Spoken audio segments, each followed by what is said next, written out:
湾也100年来，如像艺术高雄市，提亚土地方的岛造主权，如是地位的应付，高高代代的先烈，提历史的舞台上向模体。提2022年，民国100年按匹配的一年，客家电视亲美文化、音乐、影像也都相关200的重要年份。伊能喺台湾语文嘅200项，坚持打拼有为金娜娜嘅成就，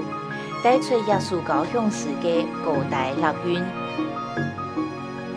2022年正月初2，暗晡头8点，台湾语文方言关键事件团年会，客家100嘅方言诗文，而同大家唱下行歌，民国100年。